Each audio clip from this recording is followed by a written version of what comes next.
وہ قیصر احمد راجہ صاحب نے مجھے ایک ویڈیو بھیجی ہے جس میں کچھ لڑکیاں ڈانس ماس کر رہی ہیں اور پھر آگے استقبال رمضان کے نام سے نا چل رہا ہے کہ ایڈ چل رہا ہے کہ رمضان آنے والا تو یہ پروگرام آپ دیکھیے گا. قیصر احمد راجہ صاحب نے میری توجہ اس طرف دلائی کہ آپ نے ڈانس کرنا ہے کرو, آپ نے جو مرضی کرنا ہے کرو, میڈیا پہ کون سا کوئی, لیکن اس پہ رمضان کا خدا کا واسطہ لیبل مت لگاؤ. ذرا یہ ویڈیو دیکھیے گا.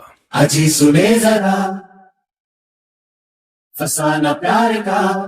دیکھیے رمضان اسپیشل سیریز فسانہ مارٹ کا بہت جلد. السلام علیکم, میں ہوں قیصر احمد راجہ. امید ہے آپ کی طبیعت ٹھیک ہوگی. یس, آپ بڑے بور ہوئے ہوں گے, بڑا عجیب لگا ہوگا کہ ڈانس ہو رہا ہے, کوئی میوزک نہیں ہے, اینڈ دیٹس ویری ہالو.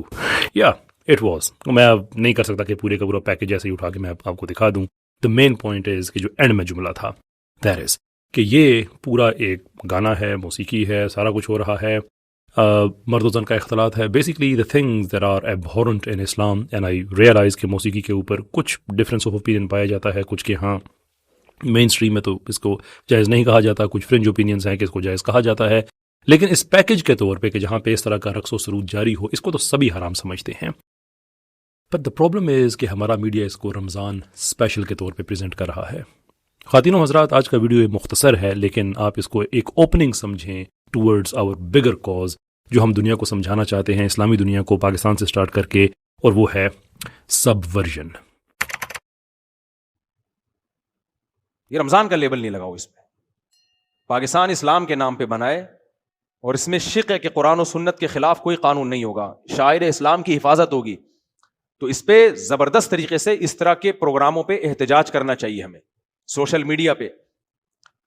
یہ آپ نے جو کرنا ہے کر رہے ہو آپ نا, کون روک رہا ہے ملک میں, لیکن اس پہ رمضان کا, اس سے تو رمضان نا ایک رسم رہ جائے گی. سب کچھ کرتے رہو اور رمضان بھی ہے, اور شوال رہے گا, رمضان رہے گا.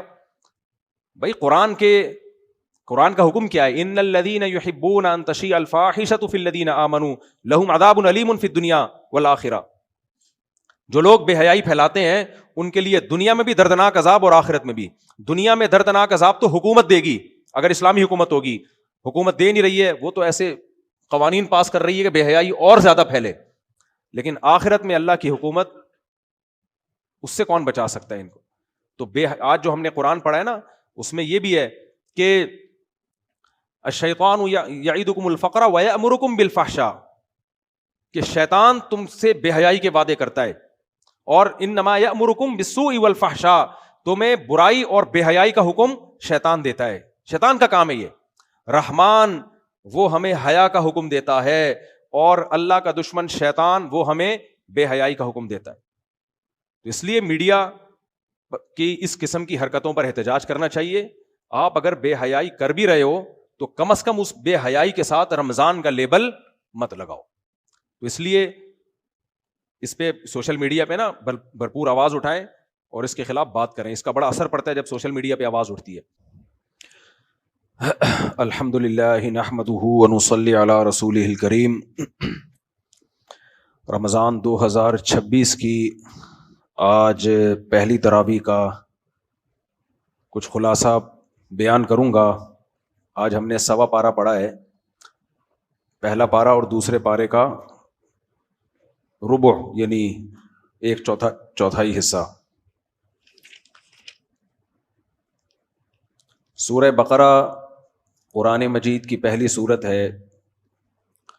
چلیے گھڑی میں ٹائم صحیح ہو رہا ہے, صحیح ہو رہا ہے نا.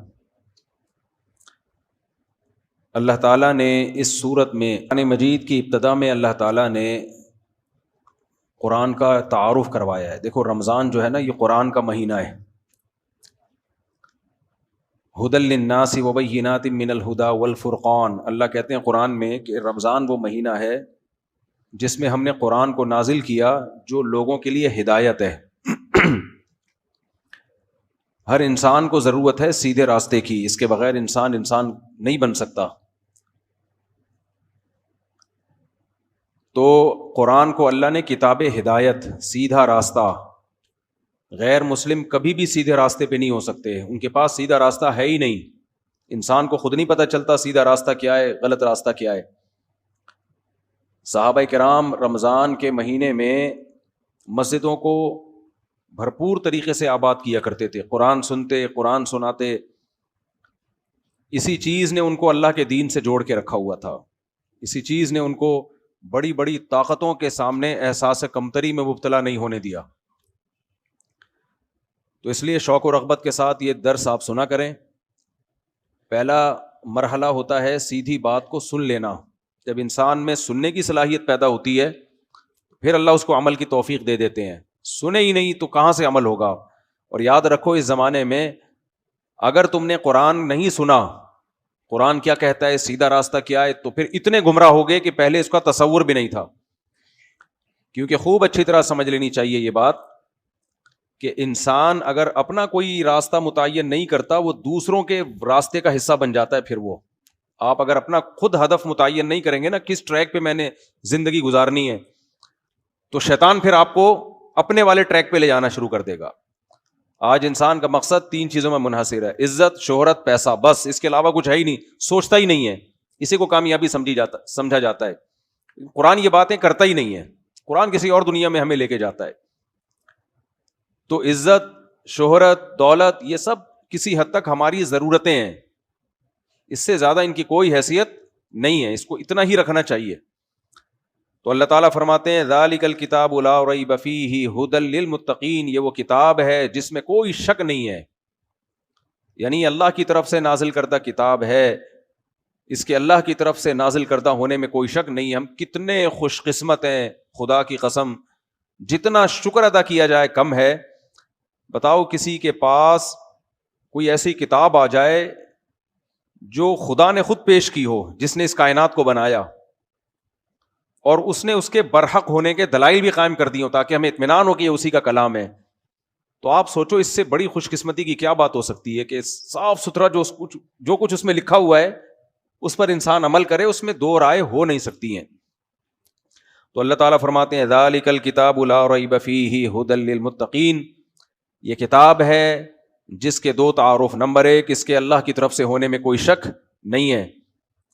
ھدی للمتقین، اور یہ ہدایت ہے. اس کا ٹاپک کیا ہے، اس کا موضوع کیا ہے؟ اس میں آپ کو آن لائن کمانے کے طریقے نہیں بتائے جائیں گے، اس میں آپ کو عزت اور شہرت کمانے کے طریقے نہیں بتائے جائیں گے، اس میں آپ کو صحت بنانے کے طریقے نہیں بتائے جائیں گے. آپ جب یوٹیوب پہ جاتے ہو یا شارٹ کلپس دیکھتے ہو یا ٹک ٹاک دیکھتے ہو تو بیوٹی ٹپس بتائی جا رہی ہوتی ہیں، کھانے پکانے کے طریقے بتائے جا رہے ہوتے ہیں، اس میں آپ کو گائیڈ کیا جا رہا ہوتا ہے. یہ مائک صحیح نہیں ہے بھائی، آج گڑبڑ ہے، آواز صحیح نہیں آ رہی نا، گونج رہی ہے. تو آپ جب بھی جاتے ہو نا آپ کو مختلف قسم کی گائیڈنس مل رہی ہوتی ہیں. کوئی ڈاکٹر بتا رہا ہوتا ہے کینسر سے بچنے کا طریقہ، کینسر کا علاج، موٹاپا کم کرنے کا طریقہ. باڈی بلڈر کو آپ دیکھیں گے وہ آپ کو بتائے گا جم میں مسل بنانے کا طریقہ. تو کھانے پکانے کے طریقے، خواتین کے زیادہ تر چینل بیوٹی ٹپس، یہ سب چیزیں بتائی جا رہی ہوتی ہیں. لیکن قرآن کا ان میں سے کوئی بھی ٹاپک قرآن کا ٹاپک نہیں ہے. کچھ موٹیویشنل اسپیکر ہوتے ہیں، پیسہ کمانے کے طریقے بتائے جا رہے ہوتے ہیں. تو قرآن ان میں سے کسی ٹاپک کو بھی نہیں چھیڑتا. وجہ اس کی یہ ہے، قرآن کہتا ہے کہ میں انسان کو وہ چیز بتاؤں گا جس کے لیے انسان کو پیدا کیا گیا ہے. تو یہ بہت ہی عظیم ٹاپک ہے قرآن مجید کا. آواز صحیح کرو یار اس کی، میرا گلا بہت ابھی سے بیٹھ گیا رمضان سے پہلے.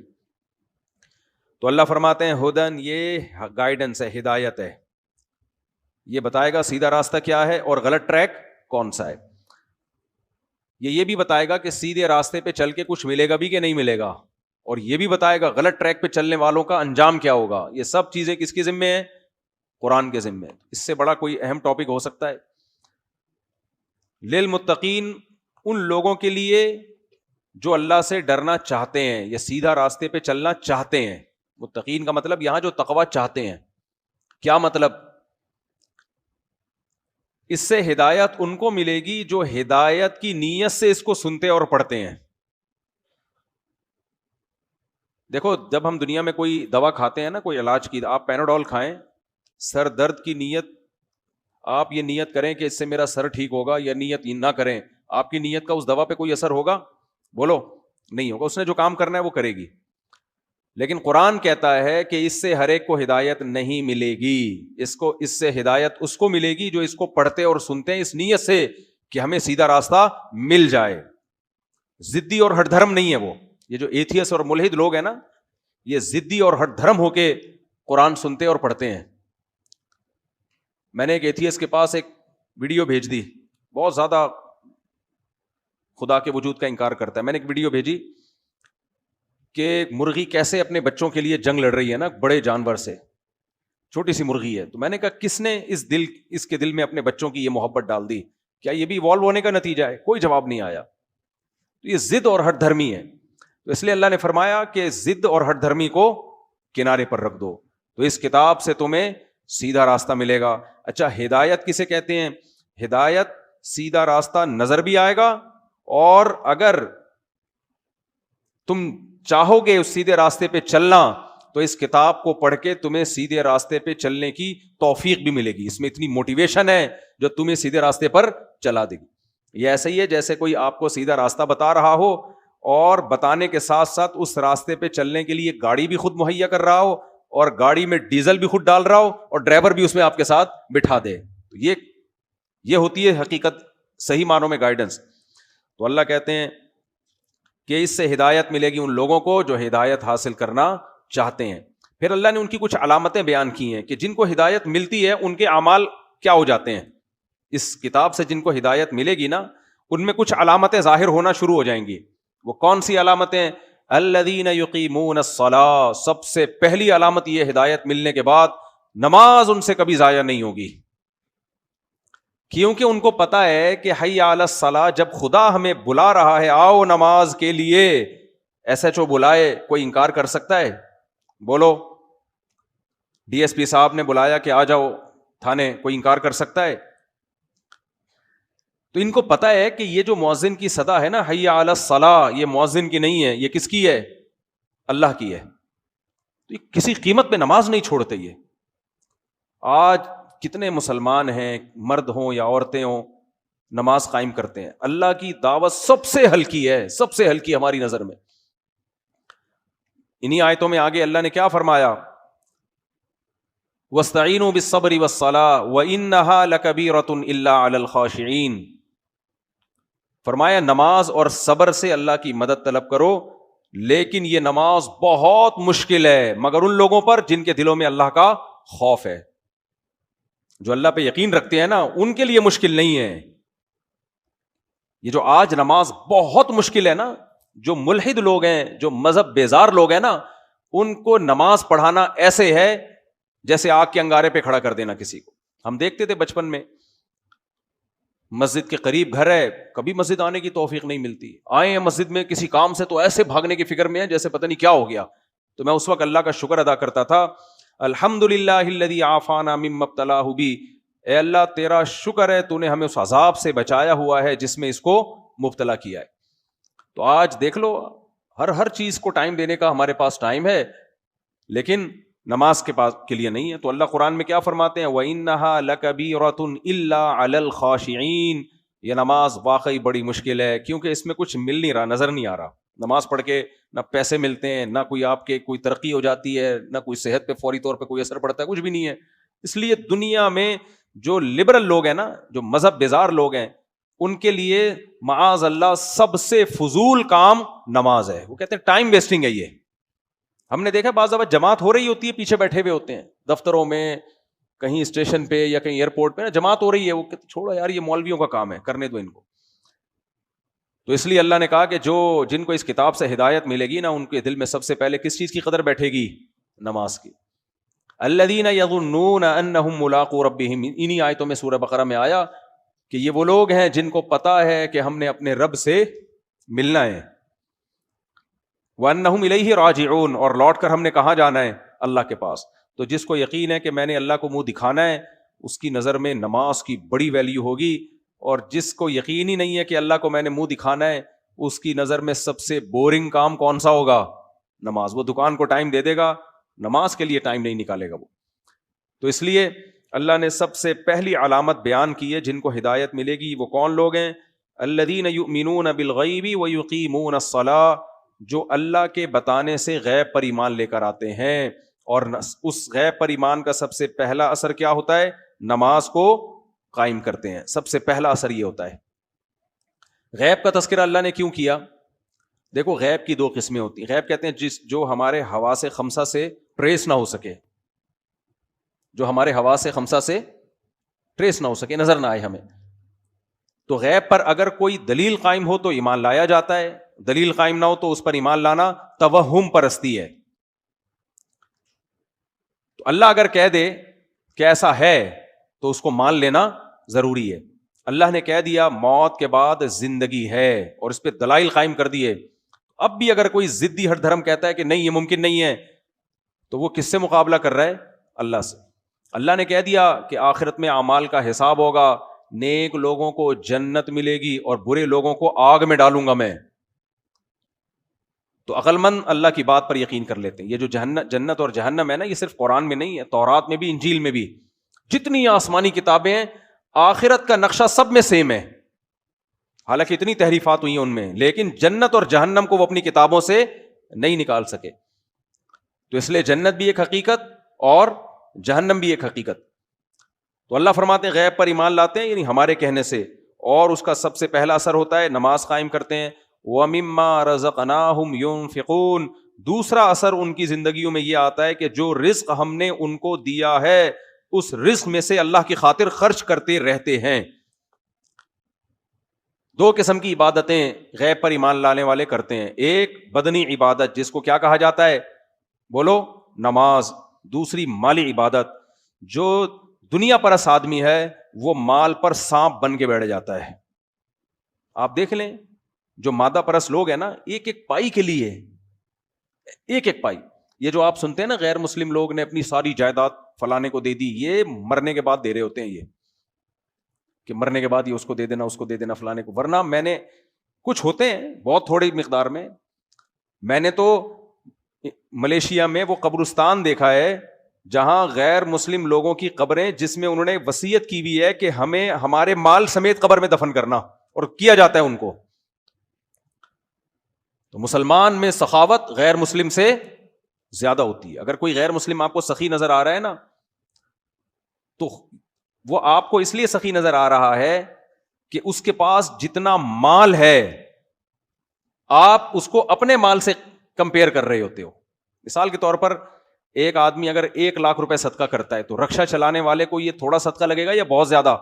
بہت زیادہ. لیکن اگر اس کی آمدن 20 کروڑ ہے تو اس میں 1,00,000 تو کچھ بھی نہیں ہے, وہ تو ویسے ہی گر جاتا ہے. تو کسی بھی قوم کے بارے میں دیکھنا ہونا کہ سخاوت کس میں زیادہ ہے, تو ان جیسے مالدار لوگوں کو اس قوم کے ان جیسے مالدار لوگوں سے کمپیئر کرنا چاہیے. مسلمان کی کتنا سخی ہوتا ہے, مسلمان کی آمدن میں اس کے ماں باپ کا حصہ, مسلمان مرد کی آمدن میں اس کی بیوی کا حصہ, اس کے بچوں کا حصہ, زکوٰۃ, صدقہ فطر, قربانی, اس کے علاوہ جو خرچ کرتا رہتا ہے. رمضان میں آپ دیکھیں لوگ کیسے خرچ کر رہے ہوتے ہیں. غیر مسلموں میں یہ نہیں ہے, غیر مسلموں میں نہیں ملے گا آپ کو یہ الا ماشاء اللہ. تو اللہ قرآن میں ہمارے جو ٹرسٹی ہاسپٹل چل رہے ہیں نا, ان ملکوں میں جو غیر مسلم کنٹریز ہیں, ان ملکوں میں حکومتیں جو ارب روپے کی مالک ہوتی ہیں, وہ جن ہسپتالوں کو چلا رہی ہوتی ہے نا حکومت کے خرچے پہ, اتنا خرچے پہ ہمارے ہاں عوام ہسپتالوں کو چلا رہی ہوتی ہے, حکومت نہیں چلاتی. یہ جو ہمارے چند ہاسپٹل ہیں, انڈس ہاسپٹل دیکھ لو, شوکت خانم دیکھ لو, اور اس کے علاوہ اور بہت سارے ہسپتال ہیں, اور اس کے علاوہ دینی مدرسے دیکھ لو, دارالعلوم کرنگی دیکھ لو, جامع رشید دیکھ لو, بنوری ٹاؤن دیکھ لو, لاکھوں ہزاروں مدرسے ہیں, یتیم خانے دیکھ لو. یہ سارے کے سارے کیا گورنمنٹ چلا رہی ہے؟ اربوں کھربوں روپے ان کا بجٹ ہے. یہ سارے بجٹ کون خرچ کر رہا ہوتا ہے؟ ارب روپے بجٹ صرف انڈس ہاسپٹل کا ہے. تو اس لیے اللہ نے فرمایا کہ جو ہم پر ایمان لاتے ہیں ان کے سب سے پہلی علامت نماز قائم کرتے ہیں. نمبر 2 وَمِمَّا رَزَقْنَاهُمْ, ہم نے جو روزی ان کو دی ہے, اس لیے کہ ان کو یہ احساس ہوتا ہے یہ ہماری نہیں ہے, یہ کس نے دی ہے ہمیں؟ یہ اللہ نے دی ہے. اس میں سے خرچ کرتے رہتے ہیں. کیسے خرچ کرتے ہیں؟ قرآن میں اس کو بھی بیان کیا, سرًا وعلانیۃً, دکھا کے بھی خرچ کرتے ہیں اور چھپ کے بھی خرچ کرتے ہیں. دائیں ہاتھ سے دیتے ہیں, بائیں کو پتہ ہی نہیں چلتا, اور پبلک کو دکھا کے بھی خرچ کرتے ہیں. دکھا کے خرچ اس لیے کرتے ہیں تاکہ لوگوں میں خرچ کرنے کا جذبہ پیدا ہو. اس لیے ہم نے علماء سے سنا ہے کہ اپنی اولادوں سے بھی صدقات کروانے چاہیے تاکہ ان کو دینے کی عادت پڑے. ہر وقت یوں کر کے نہ بیٹھے رہیں, وہ پیسے دے دو پیسے دے دو. بچے یہی چل رہے ہوتے ہیں نا, ابا پیسے دے دو, گٹکے کے پیسے دے دو, پان کے پیسے دے دو, ہر چیز کے پیسے. خرچ کرنے والا مسلمان کبھی بھی کنجوس نہیں ہو سکتا, یہ خوب سمجھ لو. تو اس لیے اللہ نے یہ دو علامت, میں اس کو زیادہ فوکس اس لیے کر رہا ہوں کہ قرآن شروع ہی یہیں سے ہو رہا ہے, قرآن شروع ان دو علامتوں سے ہو رہا ہے. آج ہمارا مذہب حلوے مانڈو کا مجموعہ بن چکا ہے, کھانا کھانا ادھر سے کھا لو, ادھر سے کھا لو, ادھر سے کھا لو, ادھر سے کھا لو, فلانے کے حلوے, کنڈے اور یہ بریانیاں اور یہ سب چیزیں بن چکی ہیں. تو مسلمان کے اندر دو صفات کا ہونا بہت ضروری ہے, یہ اس کی علامت ہے. اور یہ کس کے لیے کرے گا یہ کام؟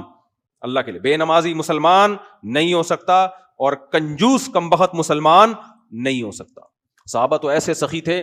ابو طلحہ انصاری رضی اللہ تعالیٰ عنہ نبی کے پاس آئے, یا رسول اللہ, اللہ نے قرآن میں فرمایا کہ تم نیکی کی حقیقت کو اس وقت تک نہیں پہنچ سکتے جب تک محبوب چیز اللہ کی راہ میں صدقہ نہیں کرتے. یا رسول اللہ, میری محبوب چیز تو میرا باغ ہے, اللہ کی راہ میں صدقہ. پورا گارڈن, پورا باغ جو سورس آف انکم تھی اٹھا کے صدقہ کر دیا. سمجھتے ہو کہ نہیں سمجھتے ہو؟ حضرت زینب رضی اللہ تعالی عنہا, نبی صلی اللہ علیہ وسلم جب مال غنیمت آتا نا, سال کا پورا راشن دے دیا کرتے تھے اپنی ازواج. آپ صلی اللہ علیہ وسلم کی ازواج صبح سے صدقہ کرنا شروع کرتی اور رات تک 1 سال کا پورا راشن ختم. سیدہ عائشہ بھی ایسا ہی کرتی. تو آپ کے بھانجے جو عبداللہ بن زبیر تھے, ان کو ایک دفعہ غصہ آ گیا ان کو کہ بھائی آپ اپنے لیے کچھ بچاتی نہیں ہو. انہوں نے قسم اٹھا لی کہ اللہ کی قسم میں آپ کے ہاتھ روکوں گا. اپنی خالہ کو کہا کہ میں اللہ کی قسم آپ کے ہاتھ روکوں گا. حضرت عائشہ کو اتنا غصہ آیا کہ تو مجھے صدقہ کرنے سے روک رہا ہے, حالانکہ وہ خیر خواہی میں کر رہے تھے. اتنا غصہ آیا, فرمایا اللہ کی قسم میں تجھ سے کبھی بات نہیں کروں گی. قسم اٹھا لی. پھر بڑے بڑے صحابہ نے سفارشیں کر کے آپ سے قسم توڑوائی. تو حضرت عائشہ نے قسم تو توڑ دی, بات چیت شروع کر دی, مگر قسم توڑنے کا جو کفارہ تھا نا وہ ایک غلام آزاد ہے. اور حضرت عائشہ ساری زندگی غلاموں کو خرید کے آزاد کرتی رہی ہیں تاکہ میری قسم کا ایک جو میں نے توڑی ہے اس کا صرف کفارہ نہ ہو, جو دل میں خلش ہے وہ بھی ختم ہو جائے. تو وہ لوگ ایسے تھے میرے بھائی. اور آج مسلمان کیا ہوتا جا رہا ہے, سخاوت تو دور کی بات, جو واجب حق ہے نا دوسرے کا وہ بھی نہیں دے رہے ہوتے. کسی سے کوئی چیز منگوا کے دیکھ لو, آپ سے کوئی بولے نا یہ فلانی چیز لے کر آؤ, آپ لے کر آؤ, آپ لے کر آ گئے, پھر وہ کہے پیسے دے دو, کل لے لینا, پرسوں لے لینا, ترسوں لے لینا. اتنا سڑاتے ہیں نا بندے کو, آدمی کو دماغ خراب ہونا شروع, ڈپریشن میں جانا شروع ہو جاتا ہے. یار اس کا حق ہے, پہلے پکڑا کیوں نہیں دیتے اس کو فوراً؟ خود فون کر کے پوچھو, خود بولو بھائی آپ کے کتنے پیسے باقی ہیں. دکانوں میں راشن والے کا حساب دیکھ لو, دودھ والے کا حساب دیکھ لو, مکانوں کے کرائے دیکھ لو. یہ تو اس کا واجب حق ہے نا, وہ نہیں دے رہے ہوتے. کرایہ دار یاد دلا کے, مالک مکان یاد دلا کے تھک جاتا ہے. تو آج جو لازم بہنوں کی وراثت نہیں دے رہے, بیوی کا مہر نہیں دے رہے, کام کروانا ہوگا فوراً کروا لیں گے, پھر پیسے دینے میں کیا کرتے ہیں, ترسانا شروع کر دیتے ہیں. تو اللہ تو حکم دے رہے ہیں کہ ينفقون, دوسرے کا پیسہ تو دینا ہی ہے, اپنا بھی دوسروں پہ خرچ کرنا ہے. تو اس لیے میرے بھائی قرآن جو ابتدا کر رہا ہے نا 2 صفات سے, عورت کے لیے بھی حکم ہے وہ سخاوت کرے, مال جمع. آج خواتین سونا جمع کر کے رکھتی ہیں, ہم سے پوچھتی ہیں زکوٰۃ کیسے دوں میں, سونا بیچنا پڑے گا. یار خوشی خوشی بیچو سونا بھائی, خوشی خوشی بیچو.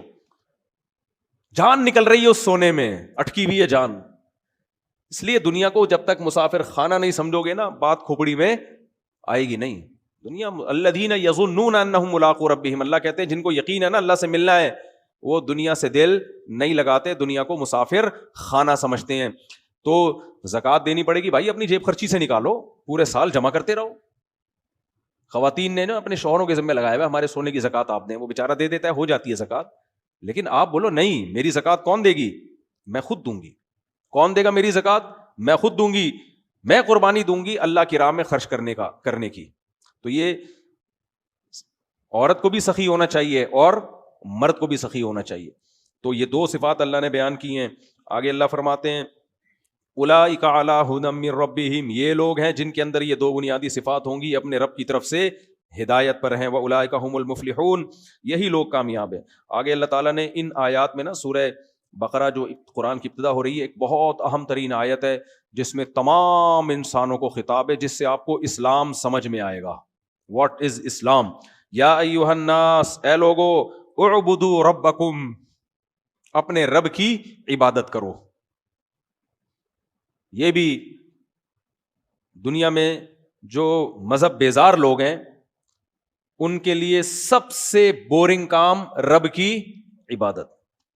کہتے ہیں تعلیم کو فوکس کرو, ٹیکنالوجی کو فوکس کرو, یہ کرو وہ کرو. عبادت نجی مسئلہ ہے, ہر مذہب میں کچھ لوگ عبادت کرتے ہیں, کچھ عبادت نہیں کرتے, تو چلو ٹھیک ہے کر لو, ٹھیک ہے نہیں کرو تمہاری مرضی ہے.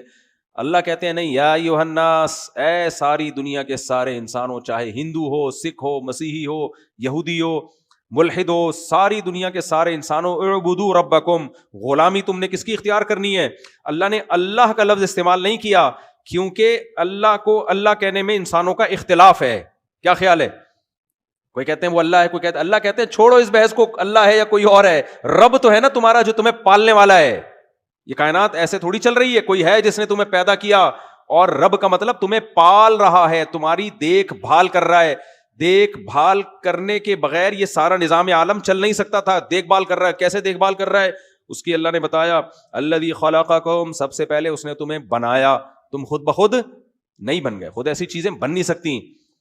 والذین من قبلکم, تم سے پہلے لوگوں کو بھی کس نے بنایا ہے, اسی نے بنایا جنس کی تم اولادوں میں ہو.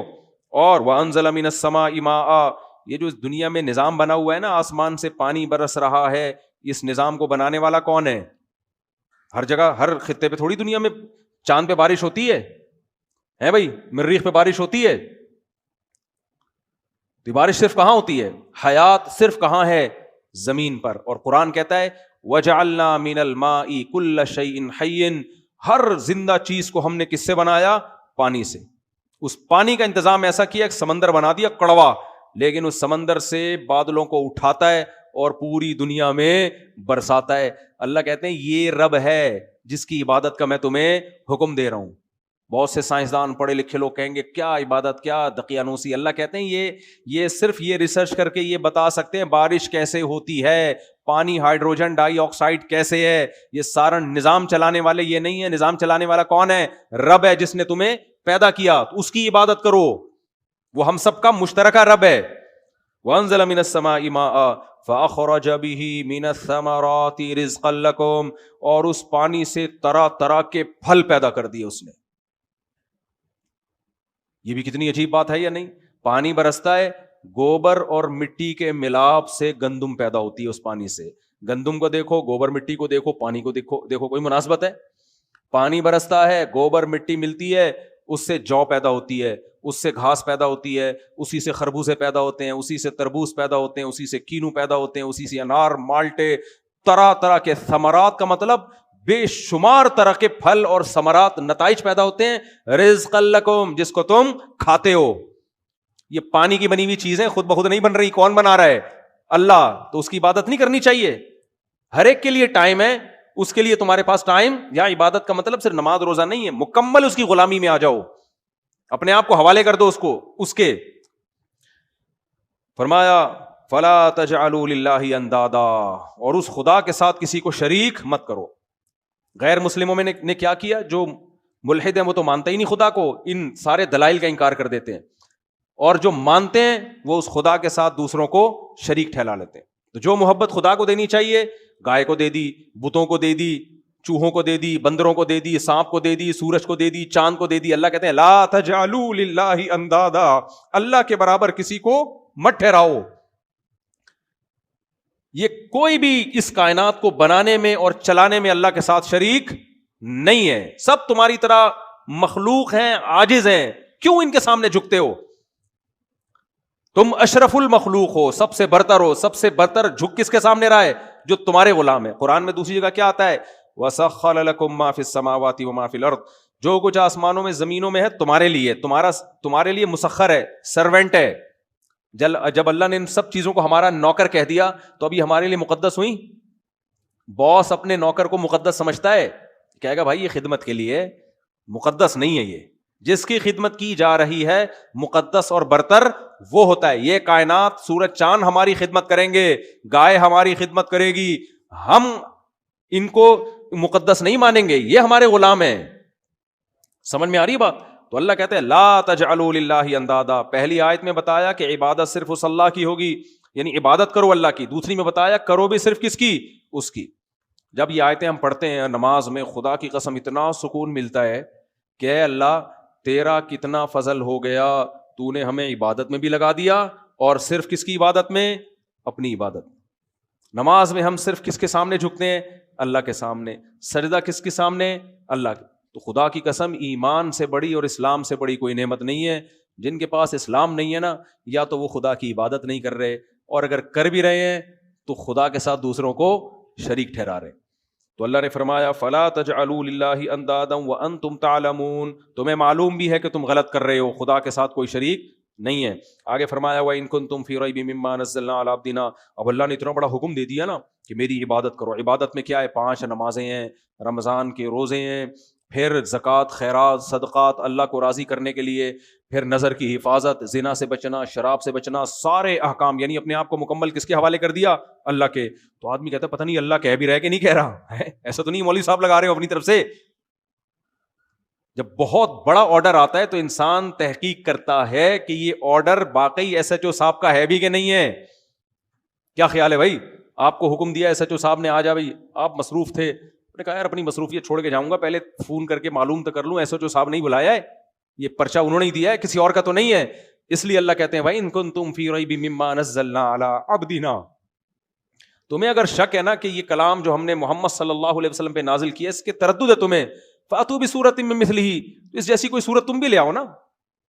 محمد صلی اللہ علیہ وسلم جو لکھنا پڑھنا نہیں جانتے تھے, وہ الحم سے لے کے والناس تک پورا قرآن لے آئے, تو تم بھی کچھ تھوڑا سا لے آؤ نا. آج تک مجھے ایک بات بتاؤ, ایسی کتاب وجود میں آئی ہے جس کا انداز بیان اتنا سلیس, اتنا خوبصورت, جس کے مضامین اتنے پاکیزہ, اور جس میں موٹیویشن اتنی پاورفل ہو کہ 1400 سال پہلے ایک آیت نازل ہوئی کہ جو رمضان کا مہینہ پائے روزے رکھے, 1400 سال بعد بھی اس پہ عمل ہو رہا ہے. دنیا کی کسی کتاب میں ایسی موٹیویشن ہے؟ اس پر میں کئی بار بیان کر چکا ہوں کہ کس لحاظ سے قرآن جیسی کوئی کتاب دنیا میں نہیں ہے, کس لحاظ سے. چند پوائنٹ جلدی بتا دیتا ہوں. دنیا میں ایسی کوئی کتاب, آپ کسی ملحد سے پوچھیں جو ایتھیسٹ ہو نا, دہریہ ہو, جو قرآن کو نہیں مانتا, اور بہت بڑا پروفیسر ہو, پڑھا لکھا ہو, کہ یار تو ایک بات بتا, دنیا میں سب سے زیادہ کون سی بک ہے جو پڑھی جاتی ہے؟ ریسرچ کر کے بتا. وہ کہے گا بغیر ریسرچ کے بتا دیتا ہوں, سب سے زیادہ کون سی پڑھی جاتی ہے؟ بولتے کیوں نہیں ہو, جلدی جلدی بولو نا. قرآن. کہے گا بغیر ریسرچ کے بتا دیتا ہوں, کیونکہ اس پہ ریسرچ کی ضرورت ہی نہیں ہے. سب سے زیادہ وہ نہیں مانے گا قرآن کو, لیں گے کہ پڑھی سب سے زیادہ کون سی جا رہی ہے؟ قرآن. آپ اس سے کہیں یار دنیا میں کون سی ایسی کتاب ہے جو بغیر سمجھے بھی پڑھی جاتی ہے؟ وہ فوراً کہہ دے گا, آنکھ بند کرتے ہی. ہوگا ملحد, قرآن کا دشمن ہوگا, لیکن کہے گا بھائی کون سی کتاب ہے؟ قرآن. آپ اس سے پوچھے اچھا یہ بتا سمجھ کے کون سی کتاب دنیا میں سب سے زیادہ پڑھی جاتی ہے؟ فوراً جواب میں کیا کہے گا؟ قرآن ہے. آپ اس سے کہیں دنیا میں کون سی ایسی کتاب ہے جو 1400 سال گزر گئے لیکن اس کتاب میں ایک حرف کا بھی اختلاف نہیں ہے, ایز اٹ از چلی آ رہی ہے. پوری دنیا میں جہاں پڑھی جاتی ہے, زبر زیر پیش کی ذرا سی کوئی غلطی کرے گا پیچھے سے لوگ اس کو ٹوکتے ہیں. اس میں مسلمانوں کا, کروڑوں لوگوں کا کوئی اختلاف, 1 ارب سے زیادہ مسلمان ہے نا, کوئی اختلاف نہیں ہے. ایسے 1400 سال سے حفاظت سے چلی آ رہی ہے. کوئی اور کتاب ہے جس کی 1400 سال میں ایسی حفاظت ہوئی ہو؟ فوراً جواب میں کیا کہے گا؟ نہیں. قرآن کے علاوہ کسی کو یہ مقام حاصل, بولو, نہیں ہوا. آپ اس سے کہ دنیا میں, پھر آپ اس سے اچھا دنیا میں کوئی ایسی کتاب ہے جس کو کھڑے ہو کے پڑھا جاتا ہو, اتنے احترام ہو اس کا کنٹینیوسلی, کون سی کتاب ہے؟ وہ جواب میں کیا کہے گا؟ قرآن. یہ وہ اس کے جوابات نقل کر رہا ہوں جو قرآن کا دشمن ہے, وہ بھی مانے گا. آپ اس سے کہیں اچھا بتا دنیا میں کوئی ایسی کتاب ہے جس کو طہارت کے بغیر ہاتھ بھی نہ لگایا جاتا ہو, اتنی رسپیکٹ کی جاتی ہے اس کی, کروڑوں لوگ بغیر وضو کے ہاتھ نہ لگاتے ہوں, ہے تو کیا نام ہے اس کتاب کا؟ وہ کیا کہے گا؟ بولو نا, صرف قرآن کہے گا. آپ اس سے کہیں اچھا یہ بتا دنیا میں کوئی ایسی کتاب ہے جس میں ایک دفعہ ایک آرڈر آیا, اور آرڈر بھی آسان نہیں, بہت مشکل, اور کروڑوں اربوں لوگ اس پر عمل کر رہے ہوں ایک آرڈر کے بعد, جبکہ اس کتاب پر مصنف کا نام ہی نہ ہو, کسی مصنف کا. اس میں ایک دفعہ آرڈر آیا جو رمضان کا مہینہ پائے روزے رکھے. یہ آسان حکم ہے؟ مشکل ہے. 2 دن روزے ڈاکٹروں کے کہنے پہ نہیں رکھتے لوگ. 1400 سال پہلے حکم آیا تھا, 1400 سال سے اربوں کھربوں لوگوں نے روزے رکھ لیے ہیں, اور اب بھی رکھ رہے ہیں پوری دنیا میں. ان ملکوں میں بھی رکھ رہے ہیں جہاں 22 گھنٹے کے روزے ہوتے ہیں, ان ملکوں میں بھی رکھ رہے ہیں جہاں سردی ہو, ان ملکوں میں بھی جہاں شدید گرمی ہو. آپ کہیں دنیا کی کوئی ایسی کتاب جس نے, کوئی ایسا قانون جس نے کہا شراب انلیگل ہے اور کروڑوں لوگوں نے چھوڑ دی ہو, انلیگل کوئی ہے کتاب؟ آج قانون بنتا ہے دنیا میں انلیگل, کوئی بھی نہیں مانتا اس کو. قرآن نے ایک دفعہ کہا حرام، جن لوگوں کو کہا وہ شراب کے دھتی تھے، اس دن سے انہوں نے ایسا حرام سمجھا. 1.22 ارب مسلمان اب تک کیا سمجھ رہے ہیں؟ حرام. اور ان میں میجورٹی اب تک بچتی ہے.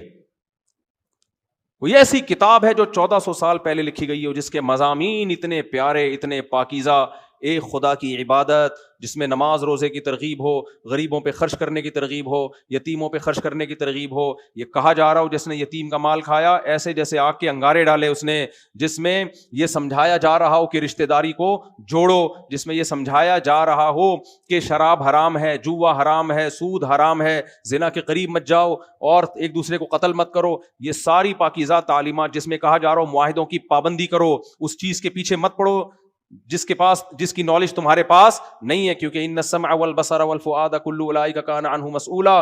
آنکھ ناک ہر عضو کے بارے میں تم سے قیامت کے دن سوال ہوگا. ایسی پاکیزہ تعلیمات دنیا میں کسی مذہب کے پاس، کسی کتاب کے پاس نہیں. تو اس لیے قرآن کہہ رہا ہے ایسی کتاب لاؤ نا. پھر اس کا تو مطلب یا پھر یہ ہوا دوسری تو کوئی کتاب تمہارے پاس ہے نہیں، اس کو تم اللہ کی نہیں مانتے. اس کا مطلب یہ ہوا کہ اللہ نے اپنے بندوں کو پیدا کر کے لاوارث چھوڑ دیا ہے، کوئی گائیڈنس نازل کی نہیں ہے. اس لیے اللہ فرماتے ہیں تم بھی لاؤ اس جیسی کتاب. کتاب کیا ایک صورت نہیں لا سکتے. آگے اللہ فرماتے ہیں فَإِن لَمْ تَفْعَلُوا، اے لوگو، اے انسانوں، اگر تم یہ نہیں کر سکتے نا. خطاب صرف ہم سے نہیں ہے، چائنا والوں سے بھی، جاپان والوں سے بھی، امریکہ والوں سے بھی، انڈونیشیا، ملیشیا، کینیڈا، افریقہ، سب سے اللہ کا خطاب ہے. کیونکہ اللہ صرف ہمارا رب نہیں ہے، ساری دنیا کے سارے انسانوں کا رب ہے. اللہ کہہ رہے ہیں اگر تم ایسی کتاب نہیں لا سکتے تو اور اس بحث میں ٹائم ضائع کر رہے ہو کہ یہ مسلمانوں کی کتاب ہے، خدا کی نہیں ہے. فاتقوا النار التي وقودها الناس والحجارہ، تو یہ ہلکا جرم نہیں ہے میری کتاب کا انکار کر دینا. اس آگ سے ڈرو جس کا ایندھن انسان اور پتھر ہیں. میں نے ایسی آگ بنائی ہوئی ہے خدا کے نافرمانوں کے لیے جو انسانوں کے جلنے سے بھڑکے گی اور پتھروں کے جلنے سے بھڑکے گی وہ آگ. اس آگ سے ڈرو. پھر کیوں اللہ دھمکی دے رہا ہے؟ اس لیے کہ خدا کی باتوں کا انکار، یعنی اللہ کو آپ ہلکے میں لے رہے ہو. کوئی بہت بڑا طاقتور آدمی آپ کو دھمکی دے کے جائے اور آپ پڑے ہوئے خراٹے لے کے سو رہے ہو، اس میں وہ اپنی انسلٹ محسوس کرے گا کہ نہیں کرے گا؟ وہ اگلا پیغام جو آپ کو دے گا وہ کہے گا بھائی تو نے مجھے بہت ہلکے لے لیا ہے، تو نے مجھے بہت ہلکے لے لیا ہے، میں اتنا ہلکا ہوں نہیں. تو یہاں بھی اللہ کہتے ہیں کہ اگر تم خدا کی کتاب کا انکار کرو گے اس دلیل کے باوجود، فاتقوا النار التي اعدت للکافرین، فاتقوا النار التي وقودها الناس والحجارہ، اس آگ سے ڈرو جس کا ایندھن انسان اور پتھر ہیں. وبشر الذین آمنوا وعملوا الصالحات، اور اگر تم اس کتاب پر ایمان لاتے ہو اور صرف ایمان نہیں لاتے، اس میں جو اچھی باتیں لکھی ہیں اس پر عمل بھی شروع کر دیتے ہو. وہ عمل کیا ہے؟ سب سے پہلے عقیدہ توحید، نمبر 2 نماز پابندی سے قائم کرنا، نمبر 3 زکوٰۃ دینا اور صدقات و خیرات، کنجوسی سے توبہ کرنا، نمبر 4 نظر کی حفاظت کرنا، زنا بھی نہیں کرنا، زنا کے قریب بھی نہیں جانا، اور سود سے بچنا، جوئے سے بچنا، حلال حرام کی تمیز کے ساتھ پیسہ کمانا، رشتہ داری جوڑنا. یہ سارے احکام جو انشاءاللہ قرآن مجید میں آتے رہیں گے. تو اللہ کہتے ہیں جو اس کتاب کو مان کے دوسری جگہ پر آتا ہے فَيَتَّبِعُونَ أَحْسَنَ، اس کی اچھی اچھی باتوں پر عمل کرنا شروع کر دیتا ہے. وَبَشِّرِ الَّذِينَ آمَنُوا، تو اے نبی آپ ان کو خوشخبری سنا دیں جو لوگ نیک اعمال کرتے ہیں، أَنَّ لَهُمْ جَنَّاتٍ تَجْرِي مِن تَحْتِهَا الْأَنْهَارُ، کہ ان کے لیے اللہ نے ایسے باغات تیار کر کے رکھے ہیں، تجری من تحتها الانہار، جن کے نیچے نہریں بہتی ہیں. جنت کسے کہتے ہیں؟ جن کا لفظ آپ نے سنا ہے کہ نہیں سنا؟ جن کسے کہتے ہیں؟ جن کو بولتے ہیں بھوت کو بولتے ہیں. کیوں بولتے ہیں؟ عربی میں جیم نون کا مادہ جہاں آتا ہے نا، جیم ڈبل نون، اس کا معنی ہوتا ہے چھپی ہوئی. جن کو بھی جن اس لیے کہتے ہیں کہ نظر نہیں آتا. عاملوں کو بھی نظر نہیں آتا، خوب سمجھ لو، جھوٹ بولتے ہیں کہ میں جن نظر آ رہے ہیں، یہ بکواس کرتے ہیں. تو مجنون کو مجنون کیوں کہتے ہیں؟ اس لیے کہ اس کی عقل چھپ جاتی ہے، پردہ پڑ جاتا ہے اس کی عقل پہ. سمجھ میں آ رہی ہے بات؟ جنون عقل کا پہ پردہ پڑ جانا، چھپ جانا عقل کا. اور وَإِذْ أَنْتُمْ أَجِنَّةٌ فِي بُطُونِ أُمَّهَاتِكُمْ، جنین اس بچے کو کہتے ہیں جو ماں کے پیٹ میں ہو، کیونکہ وہ بھی کیا ہے؟ چھپا ہوا ہے، نظر نہیں آتا، اس کو جنین کہا جاتا ہے. اس کی جمع اجنہ آتی ہے. اور جنہ یہ بھی جیم ڈبل نون, وہ باغ جو اتنا گہرا اتنا گھنا ہو کہ اس نے سب کچھ چھپا لیا ہو, یعنی گھنے باغ سے کنایا ہے, اتنے گہرے باغ. گرینری جب بہت زبردست ہوتی ہے تو اس کا الگ ہی حسن ہوتا ہے. تو عام باغ کو, باغیچے کو بستان یا حدیقہ کہا جاتا ہے عربی میں. جنت عام باغ نہیں ہے, بہت گہرے گھنے باغات, تجری من تحتها الانہار, جن کے نیچے نہریں بہتی ہیں. تو میرے بھائی, موت کے بعد یا جہنم کی آگ ہے یا جنت کا باغ ہے. تو یہ اللہ کہہ رہا ہے, یہ کوئی سیاسی بیان نہیں ہے. تبھی تو سورہ یاسین میں اللہ نے فرمایا نا کہ ہم جو پیغمبروں کو بھیجتے ہیں اس لیے تاکہ لوگوں کو غفلت سے نکال دیں. اس سے پتا چلا میں اور آپ اللہ کی نظر میں غفلت میں. غفلت کیا؟ ہم سمجھ رہے ہیں پیسہ عزت شہرت, پیسہ عزت شہرت, پیسہ عزت شہرت. یہ غفلت ہے بھائی. آگے ایک جہان اور ہے, یہ ختم ہونے والا جہان ہے. تو اس لیے اللہ نے فرمایا وَبَشِّرِ الَّذِينَ آمَنُوا وَعَمِلُوا الصَّالِحَاتِ أَنَّ لَهُمْ جَنَّاتٍ تَجْرِي مِن تَحْتِهَا الْأَنْهَارُ, باغات ہیں جن کے نیچے نہریں بہتی ہیں. کلما رزقوا منها من ثمرۃ الرزق, جب بھی انہیں جنت کے پھلوں میں سے کوئی پھل دیا جائے گا تو قالوا هذا الذي رزقنا من قبل, وہ کہیں گے یہ تو وہی پھل ہے جو ہمیں دنیا میں بھی دیا گیا تھا. وَأُتُوا بِهِ مُتَشَابِهًا, جو اللہ نے لذتیں یہاں رکھی ہیں وہی کہاں رکھی ہیں؟ آخرت میں, یہاں سے الگ نہیں ہے. یعنی ان کی صورت ویسے ہی ہوگی, ہاں ذائقہ ایسا ہوگا. نبی صلی اللہ علیہ وسلم نے بھی فرمایا, قرآن میں بھی ہے, ما لا عین رأت, کہ نہ کسی آنکھ نے ایسے مزے دیکھے, ولا اذن سمعت, نہ کسی کان نے سنے, ولا خطر علی قلب بشر. تصور کرو جن مزوں کا تمہارا تصور جہاں ختم ہوگا وہ لذتیں اس سے بھی اوپر شروع ہوں گی. اب سوال پیدا ہوتا ہے اللہ نے یہی والے پھل کیوں رکھے ہیں؟ اس لیے یہی والے پھل رکھے ہیں. آپ نے دیکھا ہوگا کمپنیاں جب کوئی چیز بیچتی ہیں تو پہلے فری میں بانٹ کر ٹیسٹ گین کرواتی ہیں. کیا خیال ہے؟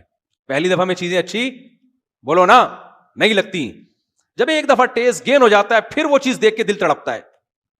جیسے میں نے 24 گھنٹے کڑک چائے نہ پیو نا, ہوٹل کی یا گھر کی کڑک چائے, کسی کو پیتا ہوا دیکھ لوں تو دل کیا ہوگا؟ مچلے گئے.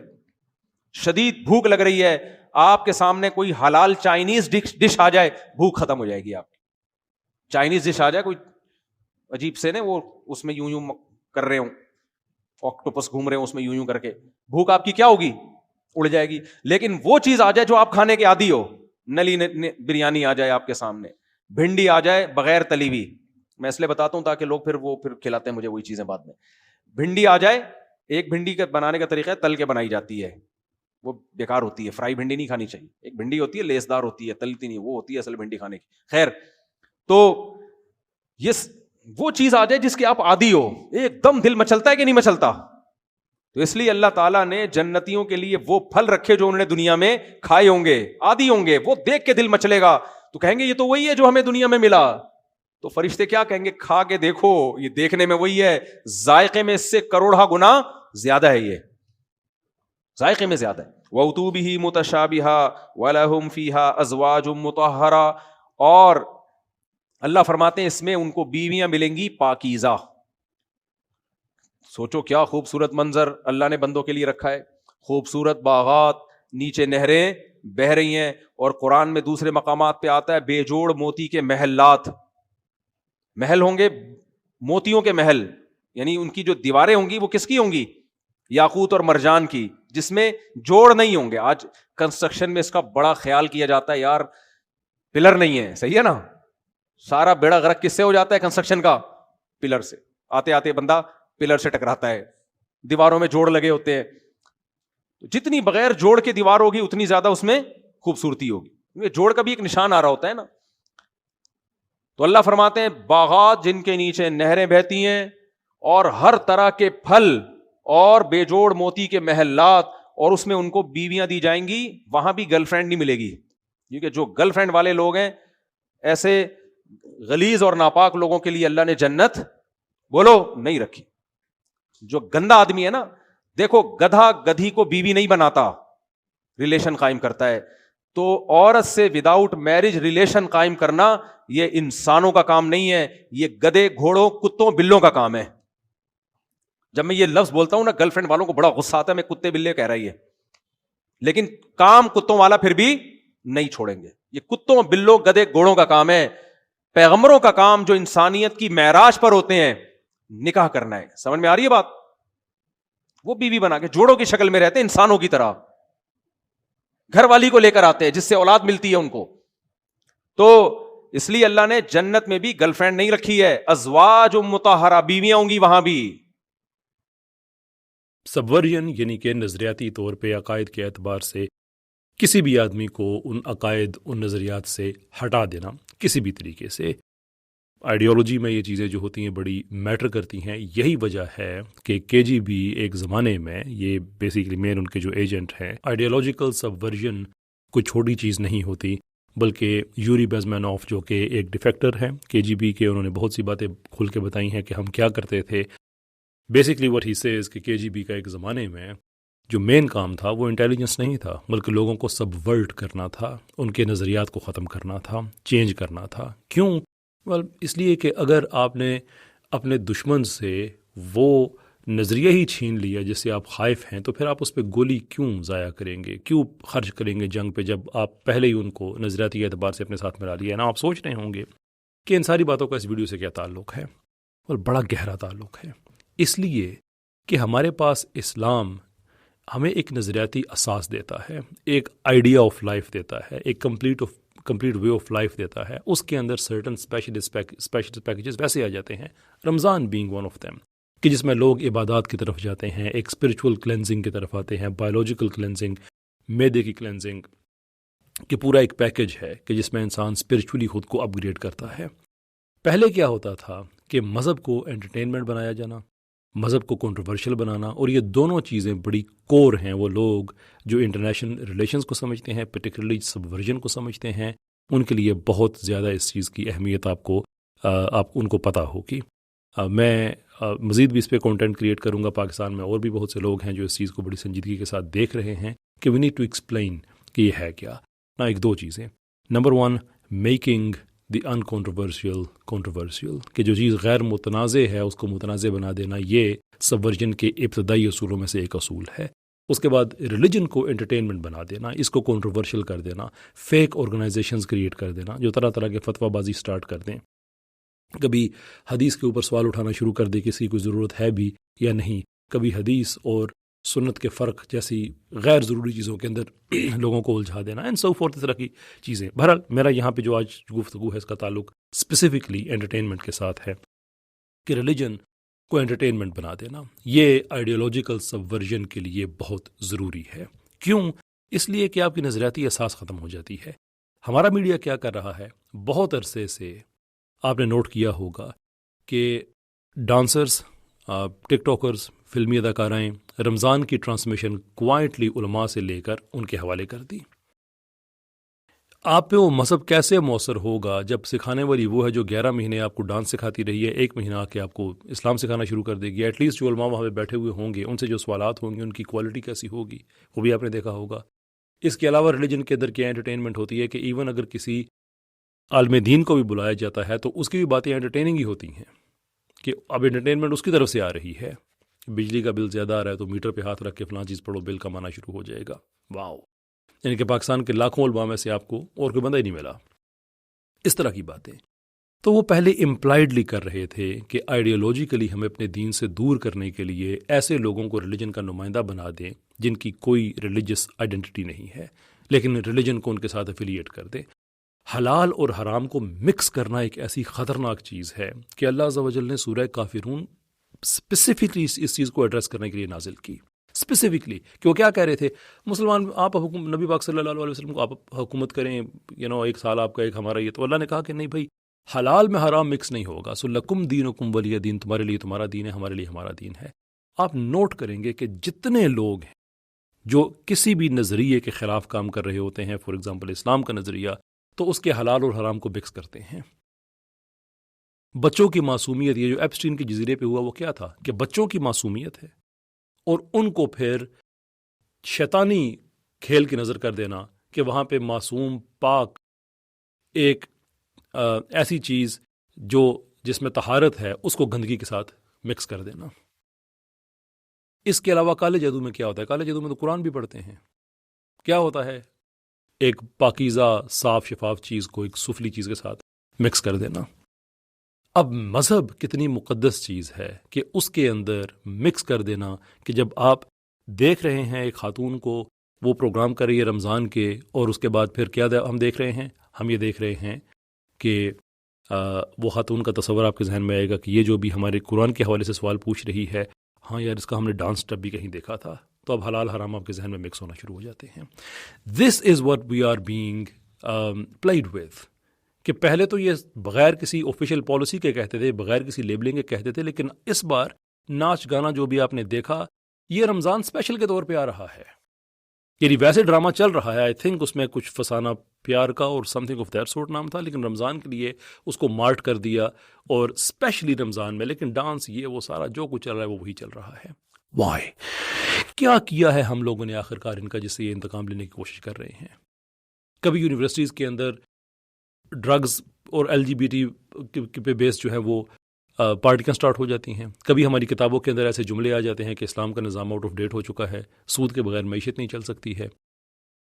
یہ چھوٹے چھوٹے تجربے کرتے کرتے کہ یہ رسپانس قوم کیا دے گی. بھئی قوم تو رسپانس دے گی، وہ تو دیں گے، لیکن آپ آخر اچیو کیا کرنا چاہتے ہو؟ Why do you have to کہ رمضان جس کے اندر ایک پورا ایک روحانیت کا ایک پیکج ہے، لوگ پورا مہینہ سال انتظار کرتے ہیں، رات کو عبادات کرتے ہیں، دن میں روزے رکھتے ہیں، ان کے لیے اسپیشل پیکج آپ کے لیے رمضان کا کیا آیا ہے؟ ڈانس؟ یہ فحاشی؟ خیر ہمارا تو ایک ہی ہے کہ ریوائولس کے پلیٹ فارم سے کہ بھائی ہم احتجاج وغیرہ ان چیزوں کو ایک خاص حد تک اہمیت دیتے ہیں. یہ جنگ ہے، اور لیٹس برنگ اٹ آن. قانونی جنگ ہم کرتے رہیں گے. یہ جو اداکار اس میں شامل ہوئے ہیں ان کے خلاف قانونی کارروائی ہوگی، پکی بات ہے. میں نے کہا تھا نا کہ یا ہمیں مروا دو یا تو میں یہ حرام کاری چھوڑنی پڑے گی. آپشن دو ہی ہیں. قانون کے خلاف ہم کچھ نہیں کریں گے، جو قانون کے اندر ہے وہی ہے، کیونکہ پاکستان کے قانون میں تو یہ جرم ہے جو آپ کر رہے ہیں. تو ان اداکاروں کے خلاف تو کارروائی ڈیفینیٹلی لیگل ہوگی انشاءاللہ. اس کے ساتھ ساتھ ہم ایک وقت mass mobilization already behind the scene ہو رہی ہے. پاکستان کے بڑے علماء کے ساتھ ہم رابطے میں ہیں کہ ان کی طرف سے کنڈمنیشنز آئیں، انشاءاللہ آئیں گی. اور اس کے بعد پھر ہم ایک جو لیگل جنگ ہے وہ سٹارٹ کریں گے. پیمرا سے سٹارٹ ہوگی. ای میلز تیار ہو چکی ہیں، میسیجز تیار ہو چکے ہیں. بہت جلد انشاءاللہ ہم شیئر کریں گے کہ وہ جگہ جگہ سے پیمرا کو دکھائیں کہ یہ پاکستان کے قانون میں جرم ہے، پیمرا کے رولز کے خلاف ہے، پاکستان کے آئین کے خلاف ہے. ایسے کیسے ہو سکتا ہے کہ آپ اسلام جیسی مقدس چیز کو یہ رقص و سرود کے ساتھ آپ مکس کر کے پریزنٹ کریں کہ یہ اسپیشل چیز ہے؟ How do you even conceive that idea? How do you even conceive that idea? کل آپ ڈرگز کو کہہ دیں یہ بھی رمضان اسپیشل ہے، اگلے دن شراب کو کہہ دیں یہ بھی رمضان اسپیشل ہے. یہ کیا بدتمیزی ہے بھائی؟ اپنے گھروں میں تم لوگوں نے جو حرام کاری کرنی ہوتی ہے وہ تم جانو، تمہارا خدا جانے. نو ون کیئرس. اس کو اس طرح سے میڈیا پہ لے کے آؤ گے جسٹ ٹو ٹیسٹ اس، اور we are going to test you in the court of law. تو ہماری جو لیگل چیز ہے اس پہ ہم کمپرومائز نہیں کریں گے انشاءاللہ. بہت جلدی ہم سٹارٹ کر رہے ہیں پاکستان بھر میں. قانون ہم توڑیں گے نہیں اور کسی کو توڑنے بھی نہیں دیں گے. It's that simple. یہ کیسے ہو سکتا ہے کہ now crime is paying you? آپ کا جرم کر کے اسے منافع خوری کر رہے ہیں. تو خواتین و حضرات تیار ہو جائیں. میں نے آپ سے کہا تھا کہ پاکستان کو تو ریکلیم کرنا یہ تو ایک ڈیوٹی ہے اسلامک پرنسپلز پہ، but by but, drama by drama, legislation by legislation, policy by policy. آغاز ہو چکا ہے. 2 کا اللہ کا شکر ہے، بہت اللہ نے ہمیں موقع دیا. باقی بھائیوں کے ساتھ مل کے ہم نے کام کیا. برزخ، لازوال عشق، اس کا تو اپنی منطقی انجام پہ پہنچے. اب یہ ہمارے لیے ایک میدان جنگ ہے. اور رمضان کے مہینے کو چونکہ انہوں نے ٹارگٹ کیا ہے تو اب مسلمانوں نے دکھانا ہے کہ رمضان ان کے لیے کیا اہمیت رکھتا ہے. تیار ہو جائیں. ہزاروں ای میلز ہم نے بھیجنی ہیں پیمرا میں، اور جو گرین انٹرٹینمنٹ ہے ان کی لیڈرشپ کو بھی، کیونکہ اس میں ہم حسن ظن رکھیں گے کہ جو ٹاپ لیڈرشپ ہے بعض اوقات ان کو نہیں پتہ ہوتا کہ ان کی اپنی نیچے ٹیم کے نیچے کتنے جو آئیڈیالوجیکلی سبورٹ کرنے والے ایلیمنٹس ہیں وہ داخل ہو چکے ہوتے ہیں. اور پاکستان میں زیادہ یہ کام ہے یہ لیفٹ کے لوگ کرتے ہیں، میڈیا کے اندر گھسے ہوئے ہیں. تو ان کو بھی ہم نے احساس دلانا ہے کہ یہ کیا ہو رہا ہے. وہ خود ہی اس چیز پہ اپولوجائز کر کے اس کو امینڈ کر دیں اور اپنی پالیسی زیادہ واضح کریں. We have no problem. لیکن اگر وہ ہمارے ان ای میلز کا بھی رسپونڈ نہیں کرتے ہیں، ہمارے کنٹینٹ کا بھی رسپونڈ نہیں کرتے ہیں جو عوام کی طرف سے جائے گا، تو اس کا مطلب ہے کہ وہ چیز میں شامل ہیں. تو پھر عدالت ہے، پھر عدالت میں ہی چیزیں ہوں گی اور انشاءاللہ وی ول گیٹ دیٹ ڈن. اب اس بات کو یہاں پہ اینڈ کرتے ہیں جو میں نے کہا تھا کہ ہم ریکلیم کریں گے. ٹائم اس کا ہو چکا ہے. انہوں نے رمضان کا مہینہ چنا ہے، رمضان کا مہینہ، ہم تو بدر والے ہیں. Bring it on.